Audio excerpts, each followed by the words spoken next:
بلغ العلا بکمالی کشف تجا بجمالی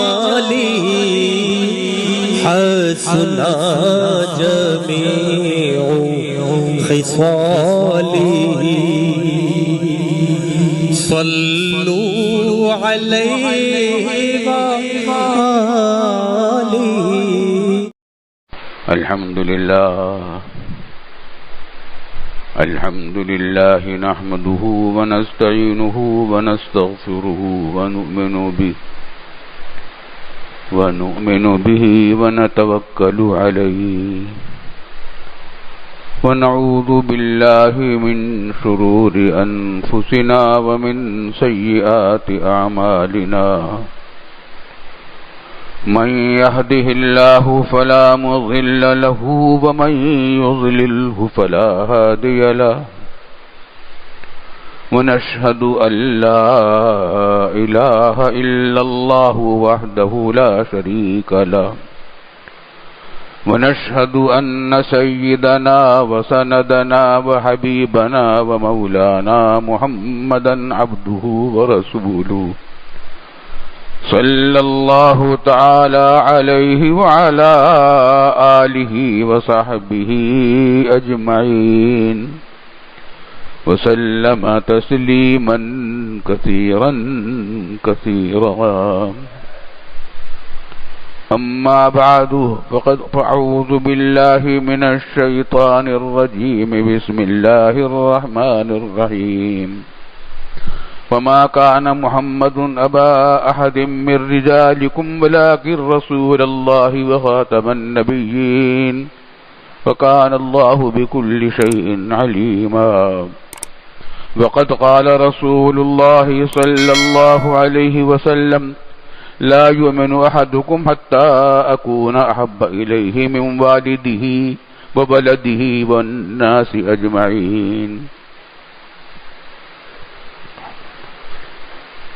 بزرگان محترم اور برادران عزیز، بندے کی حاضری عرصہ دراز کے بعد ہوئی ہے.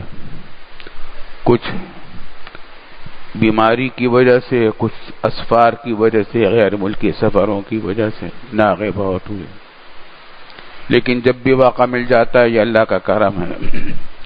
مگر الحمدللہ اس دنیا میں دین کے کام کسی کی ذات پر مبنی نہیں ہوتے، کام چلتے رہتے ہیں. الحمدللہ ہمارے پیچھے بیان بھی کا سلسلہ جاری رہا، ہر جمعہ کو بلا ناغہ جاری رہا. ہر جمعہ کو جب کبھی بیان کا موقع ہوتا ہے، جب ویسے بھی جمعہ کے بغیر، سب سے پہلا سوال یہ ہوتا ہے کہ بات کیا کہنی ہے. صرف تقریر برائے تقریر تو کرنی نہیں، جو وقت کی بات ہو، ضرورت کی بات ہو، سننے والوں کے کام کی بات ہو، وہ بات کریں. تو یہی دعا بھی کرتا ہوں، یا اللہ وہ بات کہلوا دیجئے جس میں سب کا فائدہ ہو جائے، میرا بھی ذخیرہ آخرت بن جائے، سننے والوں کے لیے بھی نافع بن جائے. آج پاکستان میں بہت بڑا مسئلہ توہین رسالت کا ہے.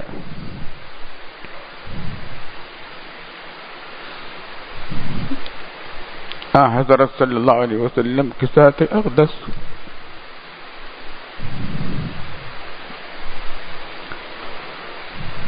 ایسی ہے کہ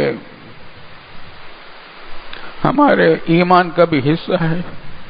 ایمان ہی نہیں ہوتا، حضور صلی اللہ علیہ وسلم کی محبت کے بعد تو ایمان ہی پورا نہیں ہوتا.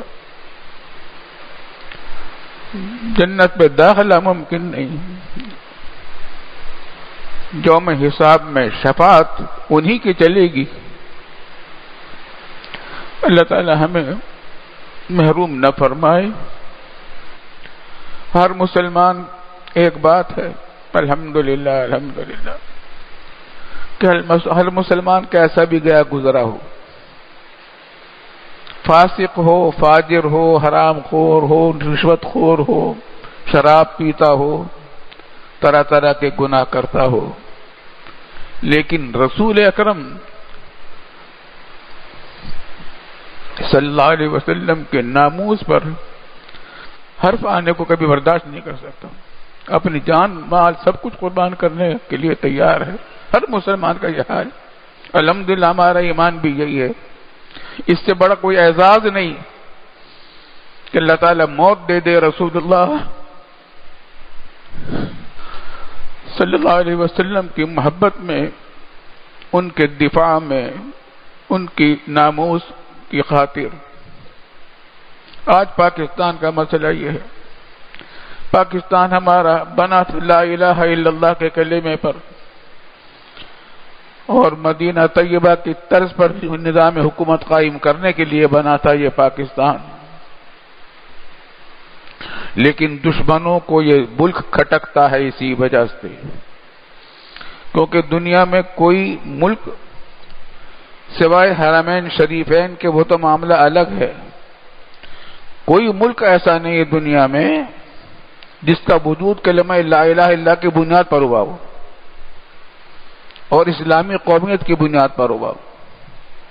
اس واسطے دشمنان اسلام ہمارے اس وطن عزیز پاکستان کے دشمن ہیں، کیونکہ پوری دنیا کا اسلامی اخوت کا گہوارہ یہ ہے، مرکز یہ ہے.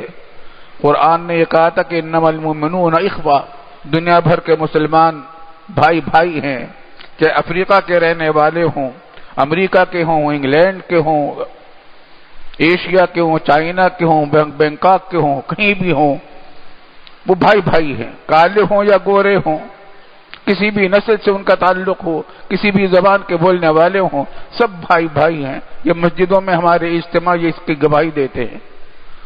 کتنی زبانیں بولنے والے ہیں الحمدللہ، حج میں بھی ہوتے ہیں، جمعہ کی نماز میں بھی ہوتے ہیں، روزمرہ کی نمازوں میں بھی ہوتے ہیں. پاکستان اسی عقیدے کی بنیاد پر قائم ہوا تھا. دشمنان اسلام کو یہ بات کھٹکتی ہے کہ یہ اسلامی قومیت کی بنیاد پر قائم ہوا ہے، اس کو طرح طرح کے دشمنوں پر کے حربوں سے مجروح کیا جانے کا مسلسل سلسلہ چل رہا ہے. لیکن الحمدللہ ہمارا ایمان ہے اس پاکستان کو کوئی ختم نہیں کر سکے گا. جس طرح لا الہ الا اللہ کا کلمہ کبھی ختم نہیں ہوگا اس دنیا سے، انشاءاللہ ہمارے وطن عزیز پاکستان بھی ختم نہیں ہوگا. اس کا جھنڈا اسلام کا جھنڈا ہے، کلمہ لا الہ الا اللہ کا جھنڈا ہے. مگر یہ اس قسم کے فتنے پیدا ہو رہے ہیں، طرح طرح کی سازشیں ہو رہی ہیں، اور توہین رسالت جیسا جرم اس ملک میں ہو رہا ہے. کیسے برداشت کیا جائے؟ کیسے کوئی مومن برداشت کر لے؟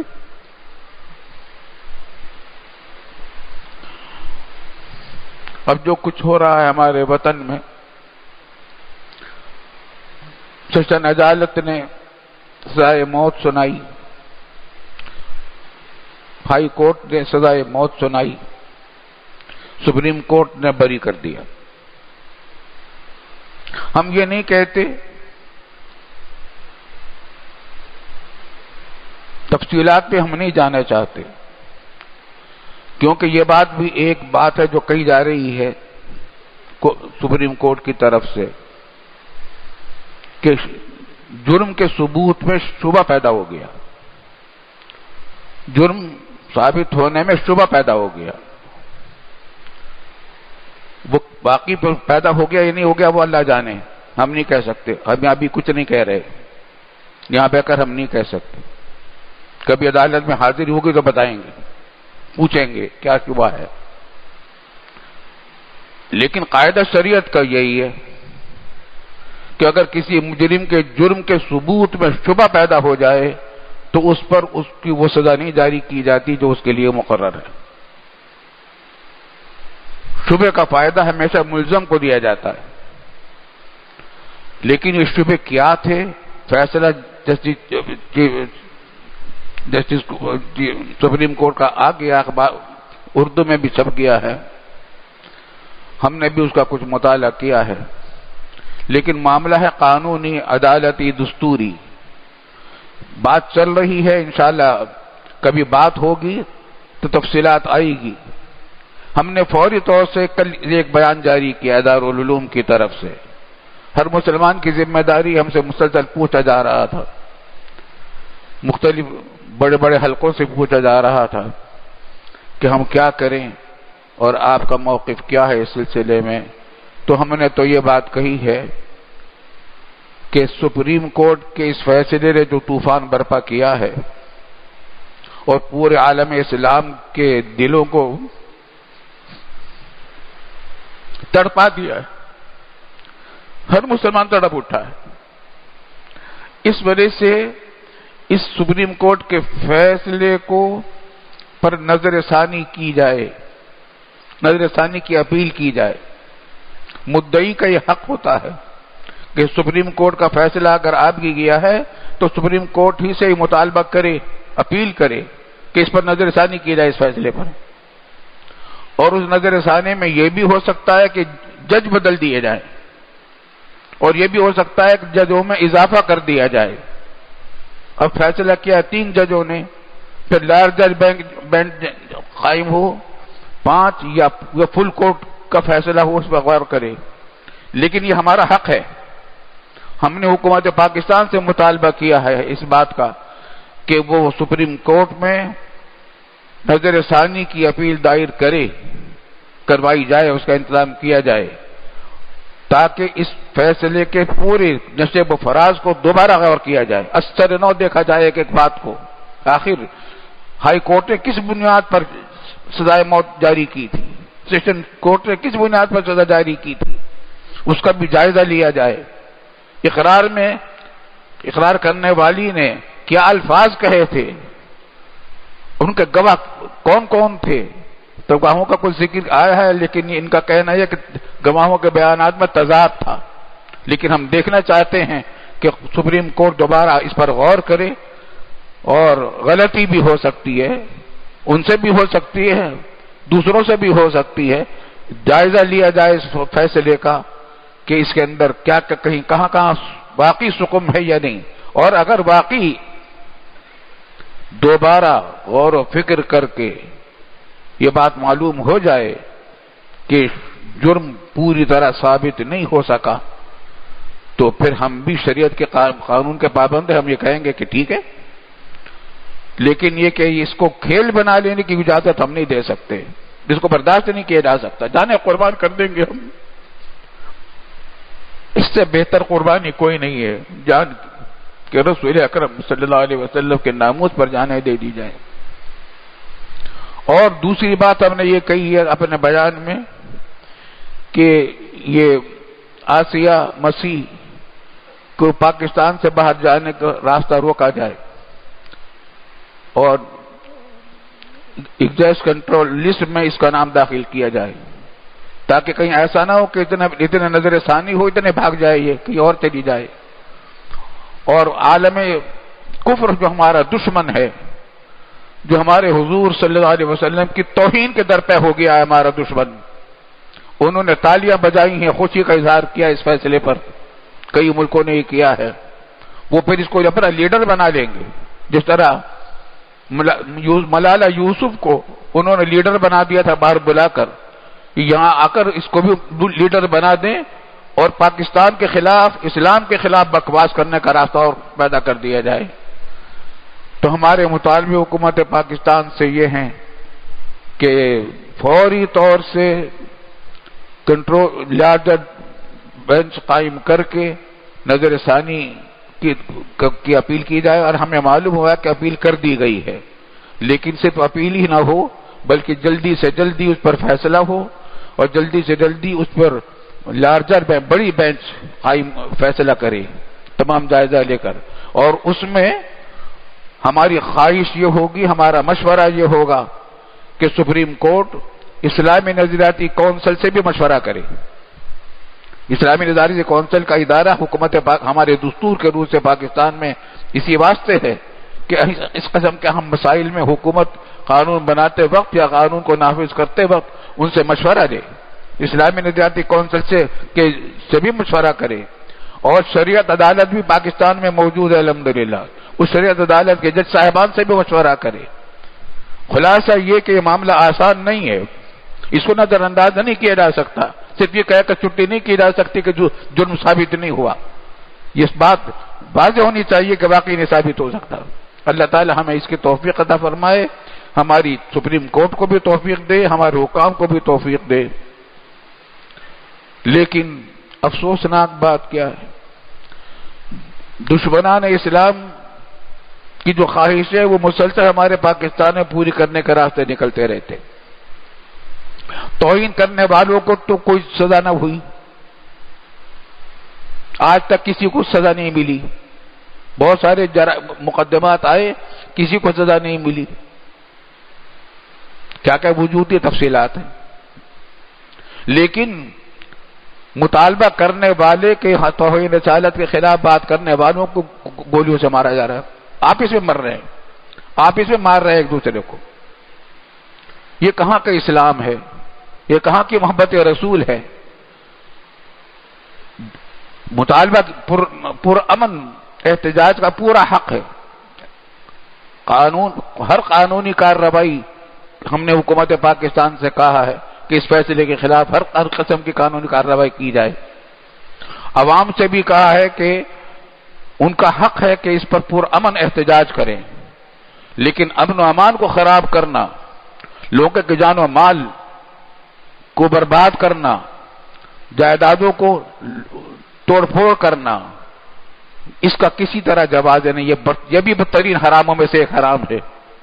ایک مسلمان کی جان بیت اللہ کی شریف کی جان کی طرح ہے۔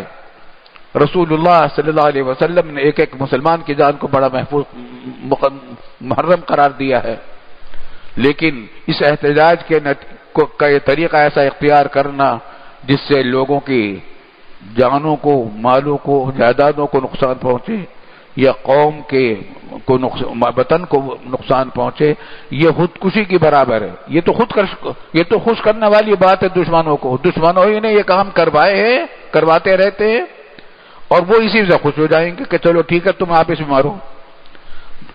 جو جرم ہیں، مجرم ہیں، ان کو تو سزا نہ ملے، اور آپس میں ایک دوسرے کو مارتے رہو اور ملک کو برباد کرتے جاؤ، اس کا کوئی جواز نہیں ہے۔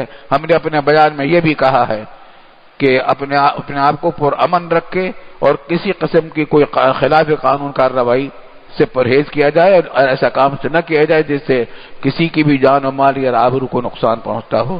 اللہ تعالی اس پر عمل کی توفیق عطا فرمائے۔ ہمیں بہت دعا کرنی چاہیے، اور ایک دعا بہت کثرت سے کرنی چاہیے۔ یہ زمانہ فتنوں کا زمانہ ہے، یہ وہ زمانہ ہے جس کی خبر تاجدار دو عالم سرور کونین صلی اللہ علیہ وسلم نے دی تھی کہ قرب قیامت میں فتنے آئیں گے۔ یہ دنیا کی زندگی بہت پرانی زندگی ہے، اس کے مقابلے میں یہ 1400-1500 سال جو ہے یہ آخری دور ہے اس کا۔ علامات قیامت شروع ہو گئی تھی رسول اللہ صلی اللہ علیہ وسلم کی وفات سے، مسلسل چل رہا ہے، اور وہ علامتیں بڑھتی جا رہی ہیں، پھیلتی جا رہی ہیں، اور آپ صلی اللہ علیہ وسلم نے فتنوں کی خبر دی تھی کہ فتنے آئیں گے، ایسے آئیں گے جیسے سمندر کی موجیں ہوتی ہے، ایک ادھر سے ایک ادھر سے، ایک ادھر سے ایک ادھر سے۔ ابھی ایک موج ختم نہیں ہوگی، دوسری موج اس سے بڑی آ جائے گی۔ یقلل بعضها بعضا فرمایا تھا حضور صلی اللہ علیہ وسلم نے کہ وہ فتنے ایسے ہوں گے کہ ایک فتنہ دوسرے کو چھوٹا کر دے گا، یعنی ہر فتنہ جو آئے گا اس سے بڑا فتنہ آ جائے گا، اس کے مقابلے میں پچھلے فتنہ چھوٹا معلوم ہوگا، جیسے سمندر کی موجیں ہوتی ہیں۔ یہ وہی زمانہ ہے، خوب سمجھ لیجیے، یہ فتنوں کا زمانہ۔ اب دیکھیے کتنے فتنے پہلے سے ہمارے ملک میں تھے، یہ ایک نیا فتنہ نیا کھڑا ہو گیا، ایک ختم نہیں ہوتا دوسرا ہو جاتا ہے۔ اس واسطے اس کا طریقہ کیا ہے؟ دو کام ہیں، ایک یہ کہ اپنے آپ کو شریعت کے خلاف کاموں سے روکا جائے، جذبات میں آ کر کوئی ایسا کام نہ کیا جائے شریعت کی حدود سے خلاف ہو، اور دوسری یہ کہ حضور اللہ رب العالمین سے پناہ مانگی جائے، اللہم انا نعوذ بک من الفتن ما ظہر منها وما بطن۔ اردو میں مانگ لیں، یا اللہ ہمیں تمام ظاہری اور باطنی فتنوں سے ہماری حفاظت فرما، یا اللہ ہمارے وطن عزیز کی، پورے مسلمانوں کی، اہل پاکستان کی حفاظت فرما، تمام فتنوں سے، چھوٹے بڑے فتنوں سے، کھلے چھپے فتنوں سے ہماری حفاظت فرما۔ اللہ ہمیں کھلے چھپے چھوٹے بڑے ہر فتنے سے ہماری حفاظت فرما۔ فتنے تو آتے رہیں گے، فتنے نہیں رکیں گے، تو آئیں گے۔ رسول اللہ صلی اللہ علیہ وسلم نے خبر دے رکھی ہے، لیکن ان فتنوں سے اللہ تعالیٰ ہمیں محفوظ کر دے، ہم بچ جائیں۔ جن کے مقدر میں فتنہ ہے وہ مقدر میں وہ پھنسیں گے اس میں، لیکن اپنے آپ کو بچائیں، اور اپنے آپ کو بچانے کا راستہ وہی ہے کہ جب فتنوں کا زمانہ ہو تو اپنے آپ کو فتنوں سے الگ رکھیں۔ اور ایسے موقعوں پر یہ بھی فرمایا کہ بعض اوقات فتنے ایسے ہوں گے کہ آدمی دیکھنے کے لیے نکلے گا کیا ہے، اور وہی فتنے میں مبتلا ہو جائے گا۔ اس واسطے اپنے آپ کو ایسے تمام کاموں سے روکا جائے جس کی شریعت نے اجازت نہیں دی۔ جذبات ہمارے بہت ہیں، لیکن جذبات میں بہنا بھی مسلمانوں کا کام نہیں ہے۔ رسول اکرم صلی اللہ علیہ وسلم نے ہمیں جذبات میں بہنے کی اجازت نہیں دی۔ تلک حدود اللہ، قرآن میں جگہ جگہ کہا تلک حدود اللہ، تلک حدود اللہ، تمام حدود ہیں اللہ کی طرف سے مقرر، ہر چیز کی ایک حد ہے، انتہا کسی چیز کی نہیں ہے، اسلام میں انتہا پسندی نہیں ہے۔ اللہ تعالیٰ ہمیں حدود میں رہ کر اپنے دین، اپنے جان و مال کی حفاظت کی توفیق عطا فرمائے، اپنے وطن عزیز کی، اپنے اولاد کے دین و ایمان کی حفاظت کی توفیق عطا فرما دے، اور ہمارے وطن عزیز کو تمام فتنوں سے نجات عطا فرما دے۔ اللہ تعالیٰ اس پر ہماری دعاؤں کو قبول فرما لے۔